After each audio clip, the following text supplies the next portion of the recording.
YouTube, welcome to my channel. I just want to do a short video on changing the front struts in my Mitsubishi Eclipse.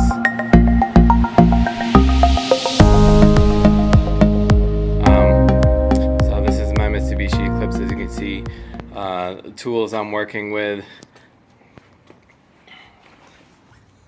a jack. I have two jack stands underneath the car.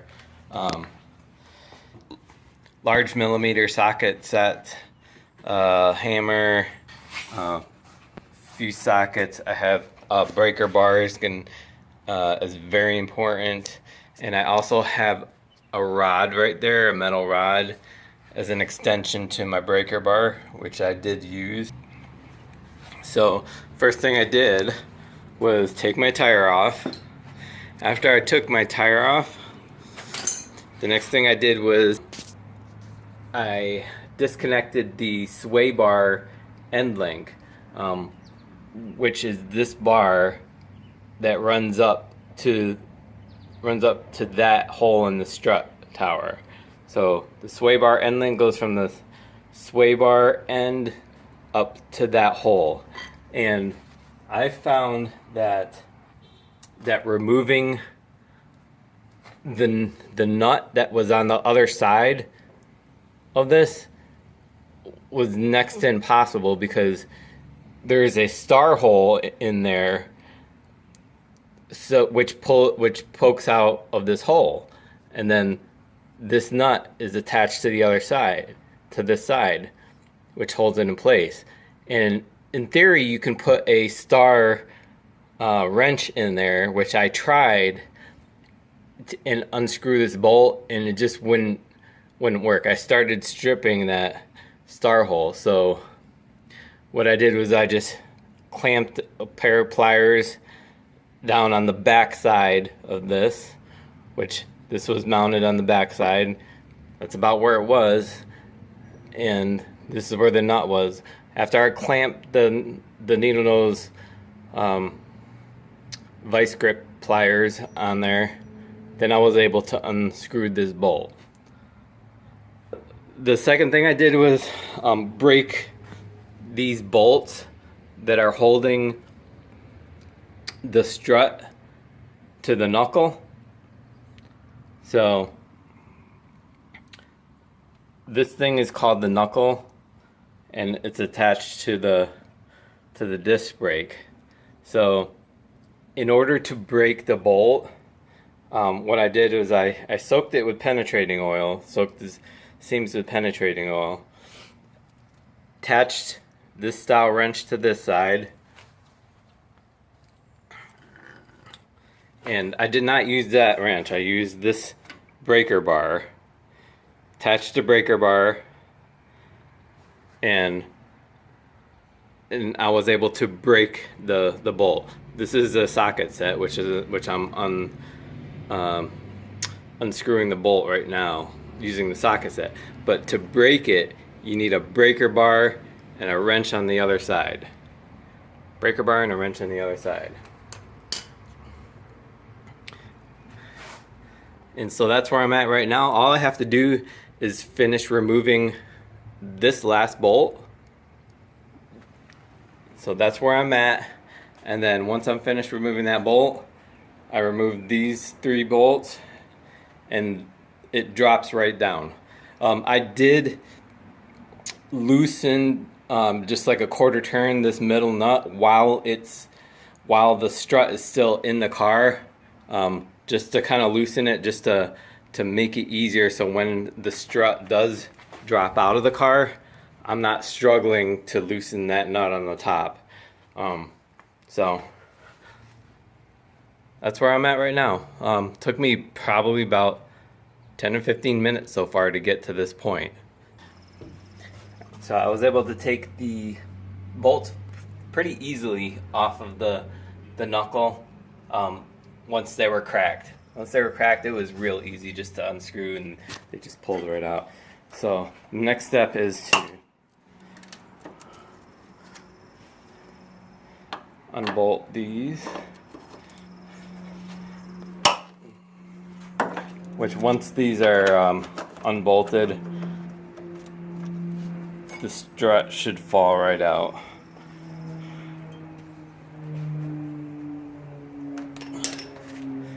At some point I'm going to stick my phone in the tread of those tires and film it this way.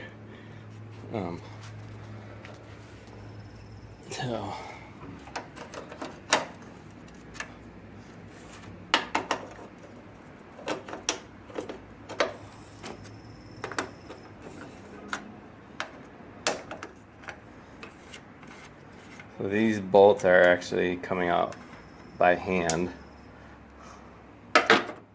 That third bolt is not going to come out by hand because it's holding the weight of the strut up.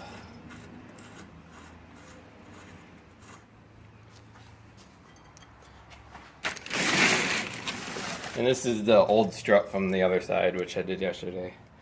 Alright.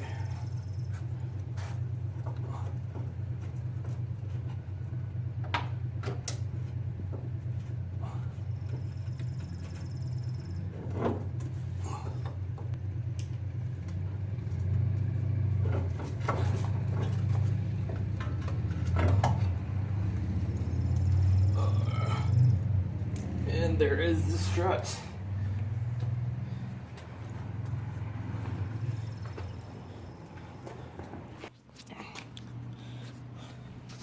So here's the strut. So I'm gonna do next is use spring compressors, which I rented for free at Advanced Auto Parts. The spring compressors compress the springs so that I can take off the end cap. So I'm going to use the spring compressors, compress the springs, take the end cap off, remove the strut, and then I'm going to take the spring, which will still be compressed, put it onto the new strut, put the end cap back on, and reinstall it back in the car. Okay, so now I'm unscrewing the bolt from the end cap, and I've already done a few cranks to undo it. The first 5 to 10 cranks were a little bit tough. I mean, I was cranking on the bolt to get it to unscrew. It was unscrewing, but that was only because there was still a little bit of tension on the springs. If for some reason you get to the end here, the bolt's still on it, and you still feel a lot of tension on this bolt, you probably don't have the springs compressed enough. And I would recommend staying out of the line of fire just in case. I can unscrew it by hand now. There, the bolt's off. It's not flying off.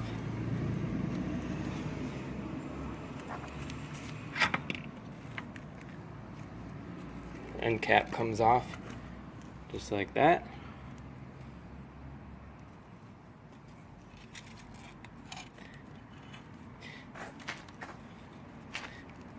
And this cap does come off, but I'm holding the phone with one hand, so I'm gonna take this cap, this other secondary cap off, remove the string and spring, put on the new strut.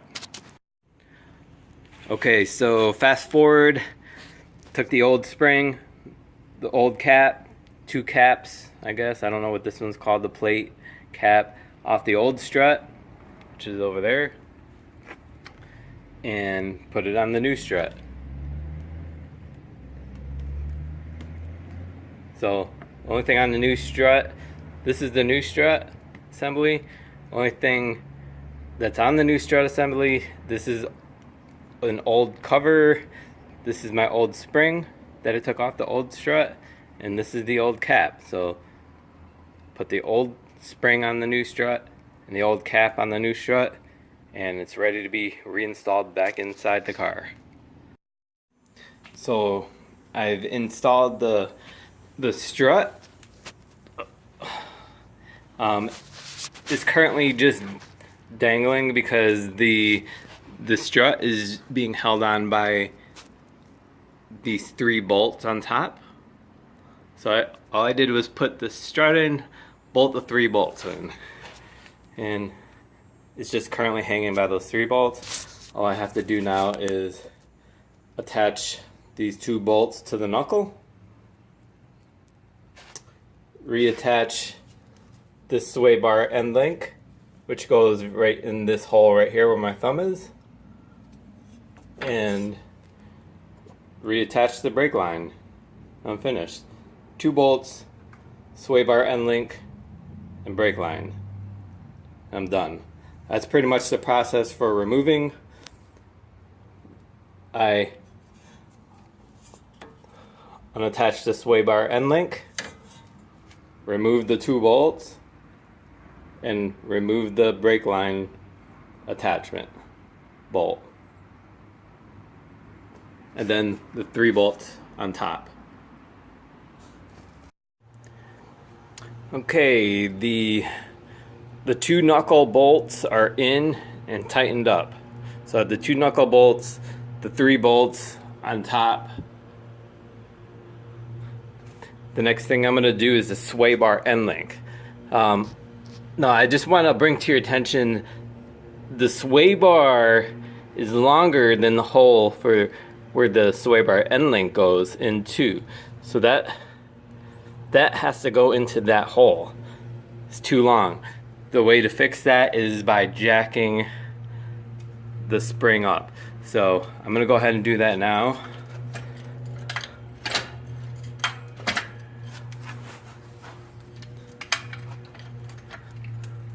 Okay. I'm going to try to keep this up here for reference, which I don't know if it's going to stay, so anyway. So I'm just going to go ahead and jack up and show you. Okay. So now the hole's actually, wow, I got it right on first time. So now that it's jacked up, that sway bar will reach the hole. I'll go ahead and put the bolt on. Actually, before I do that, I saw in one of Chris Fix's video, which I'll link in the description. I've been putting thread lock on all my parts. I kind of missed that. Kind of missed the thread, and I got the back plate instead. To make it easier, thread lock actually makes it easier to take off the bolt in the future. So